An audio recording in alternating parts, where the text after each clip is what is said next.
Oh, dear. Let me ask you, before we move on from Exo, let me ask you about how you get on with the other judges, because before you joined, I understand there had been some bad words exchanged between either you or other band members and Danny Minogue in the press, and you'd said some things about Louis Walsh as well. So that first day when you walk in the room to join them, well, that must have been a little frosty, wasn't it? Yeah. Oh. How did you get over that? Well, Louis, to be fair, Louis came straight into my dressing room on the first day and was, like, very welcoming, made me feel really welcome. But you know what, actually, considering we had that relationship all them years ago, I actually feel like I've only just got to know him during the X Factor, and you know what, he's one of the most harmless people I think I've ever met. He seems like a very sweet man. He is. He's a nice guy. And Danny, how did you break the ice there, or should I talk about her in that way? Well, is it okay to... the thing was... Because she doesn't show a lot of expression, does she? So it's probably quite hard to work out when she's happy or something.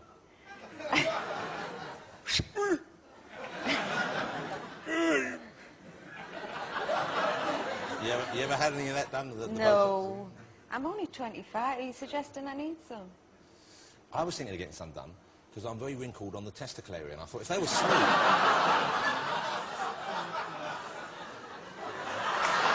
Hold it. Ben's obviously tried it and it didn't work. Is that right, Ben? Is that... It was a waste of money? I have no idea what you're talking about.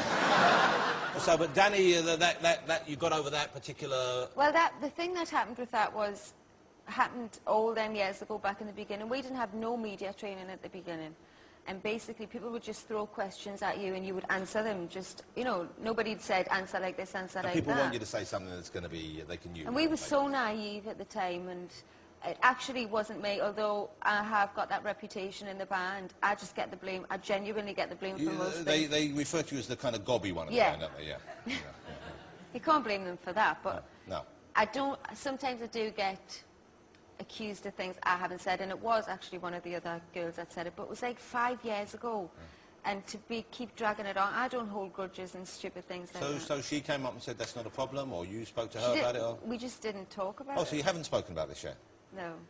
Wait, how long have you been filming this series for now? A few months, but it's fine. Hold on. So for several months, and there's an elephant in the room right there, which is, you know, she thinks you said stuff about... She hasn't exactly been pleasant about us back, but you know what, it's fine, it's all water under a bridge, we're both grown-up women. Okay, I've got a great idea. Because next week, Strictly Come Dancing comes back, so no one's going to be watching X Factor anyway, right? But if you wanna bump the ratings, you two settle it on air, mud wrestling, come on, let's go. Pillow fight on a greasy pole. There is that whole thing, though, isn't there? Two women put together, oh, there's going to be catfights, there's going to be drama. There actually isn't. There's actually probably more arguing going on between Simon and Louis this year. Okay. You know, well, good luck with the rest of the series, because, you know, I'll be honest with you, I do love the audition process much more than the later shows, and I'm sure a lot of people feel that way. The later shows this year, though, I promise you, there are some amazing people. Yeah, I'm sure there are, but we won't be watching. We're watching Strictly Come Dancing. So come back and tell us who won next year, mate. Because I won't be watching, nor will anyone else here. Now listen, Strictly Come Dancing, no? Wouldn't you be great on that? Wouldn't you like to see Cheryl Cole on Strictly Come Dancing? Really? Yeah, would you do that? Have they approached you? No, never. They must have approached some of the band, sure, haven't they? No, never, actually. Dancing's never been all of our strongest points, to be fair. But aren't you tempted, though, because it's, I'm sure, I mean, I know the reason why a lot of kids love Strictly Come Dancing is because, especially, you know, little girls, they love the glamour of it, and it's old-style glamour, you know? Yeah. And I love watching it for that as well. I like seeing people dressed up nice and doing all these moves on the show. If they asked you now, would you consider doing it, if you could fit it in amongst the touring and all that? No. Huh? Why not? No. I just don't like the idea of being thrown around a wooden floor these days. Well, you won't necessarily be thrown around. Look, we could get you a partner like John Sargent. Here you go, look at that. Don't you think that would be... There you go. Is that my head?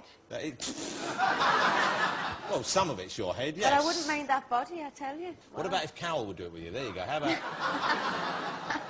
Look, can I be the first to say, doesn't he look more and more like Shrek these days? He's kind of... Shrek? It's the flat head. Kind of reminds me, do you remember those potato heads you used to get at school? Oh, so well.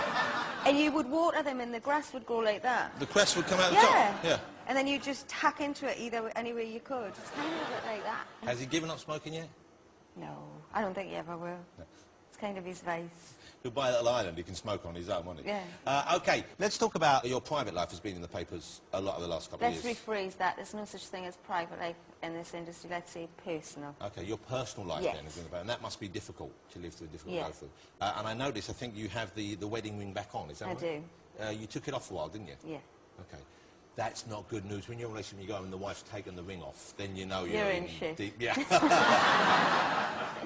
Were you tempted not to put it back on at any stage? Yeah. I definitely was tempted. And To put it back on, but in his head. yeah. People like to see a strong woman taking charge. And so, presumably, the fact that you haven't got back on means that something changed your mind and you feel pretty confident and happy about the future. Yeah. Do you know what? It's like shit happens, and yeah, there's this whole thing where I spoke about in the past openly about my relationship and about my marriage, and kind of come back to hit us in the face. So maybe I shouldn't discuss this with 8 million viewers, but... Hold on. The wedding ring's back on and So, I'm very 8 million, happy. I fucking wish.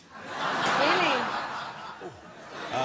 So you don't, understandably, you don't want to go on about your No, I kind of learned from the past that you shouldn't really do that, but it's kind of this thing, isn't there, where celebrities have this perfect life and this perfect marriage, and people just need to just relax a bit and realise that we're human too, and Everyone goes through patches. everyone goes through stuff, yeah. You know, well, I'm glad for your sake that it seems to be working out. And, Me you know, too. he's a very lucky man that you gave him another chance. Clearly. But you know what? In another way, I've actually had an amazing year. I really have. We did a sellout tour with the girls in the beginning of the year. Sold out 2 nights at the O2. Played to Newcastle, which was always a childhood dream of mine.